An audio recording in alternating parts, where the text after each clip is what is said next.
We're coming on the air with breaking news of that mass shooting in Texas. The death toll now at 21, 18 children and 3 adults. President Biden walking up to the podium now. Let's take a listen. Good evening, fellow Americans. I had hoped when I became president I would not have to do this again. Another massacre, Uvalde, Texas, an elementary school. Beautiful, innocent, second, third, fourth graders. And how many scores of little children who witnessed what happened see their friends die as if they're on a battlefield, for God's sake.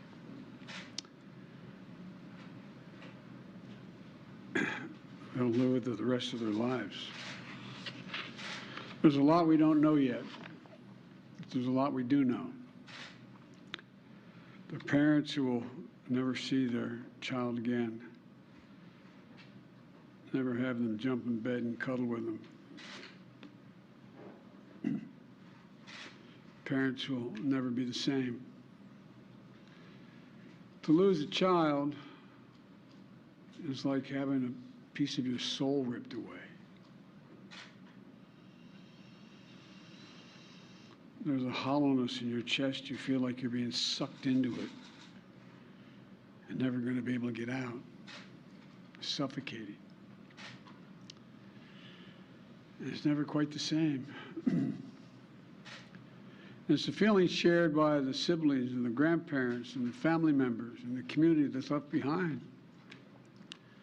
Scripture says, Jill and I have talked about this in different contexts, in other contexts. The Lord is near to the brokenhearted and saves the crushed in spirit. So many crushed spirits. So tonight, I ask the nation to pray for them, give the parents and siblings the strength in the darkness they feel right now. As a nation, we have to ask, when in God's name are we going to stand up to the gun lobby? When in God's name we do what we all know in our gut needs to be done? It's been 3,448 days, 10 years since I stood up at a high school in Connecticut, a grade school in Connecticut, where another gunman massacred 26 people, including 20 first graders at Sandy Hook Elementary School. Since then, there have been over 900 incidents of gunfires reported on school grounds. Marjorie Stoneman Douglas High School in Parkland, Florida. Santa Fe High School in Texas. Oxford High School in Michigan. The list goes on, and the list grows when it includes mass shootings at places like movie theaters, houses of worship, as we saw just 10 days ago at a grocery store in Buffalo, New York. I am sick and tired of it. We have to act. And don't tell me we can't have an impact on this carnage. I spent my career as a senator and a vice president working to pass common sense gun laws. We can and won't prevent every tragedy, but we know they work and have positive impact. When we passed the assault weapons ban, mass shootings went down. When the law expired, mass shootings tripled. The idea that an 18-year-old kid can walk into a gun store and buy 2 assault weapons is just wrong. What in God's name do you need an assault weapon for except to kill someone? Deer aren't running through the forest with Kevlar vests on, for God's sake. It's just sick. And the gun manufacturers have spent 2 decades aggressively marketing assault weapons, which make them the most and largest profit. For God's sake, we have to have the courage to stand up to the industry. Here's what else I know. Most Americans support common sense laws, common sense gun laws. I just got off a trip from Asia, meeting with Asian leaders. And I learned of this while I was on the aircraft. And what struck me on that 17-hour flight, what struck me was these kinds of mass shootings rarely happen anywhere else in the world. Why? They have mental health problems. They have domestic disputes in other countries.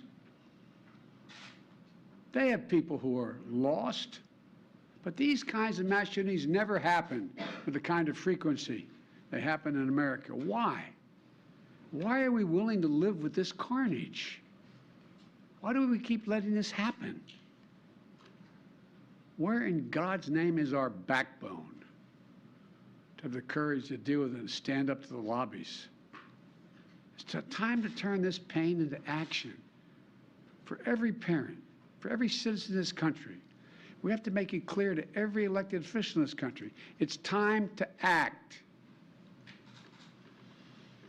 It's time for those who obstruct or delay or block the common sense gun laws. We need to let you know that we will not forget. We can do so much more. We have to do more. Our prayer tonight is for those parents lying in bed and trying to figure out, will I be able to sleep again? What do I say to my other children? What happens tomorrow?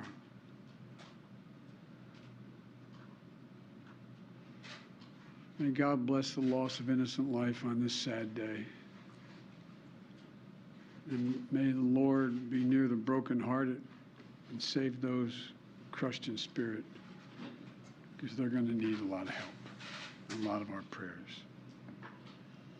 God love you. Will you go to Texas, sir? And that was President Biden addressing the nation, sending his condolences and affirming the need for better gun laws. Today's shooting is the worst in Texas history.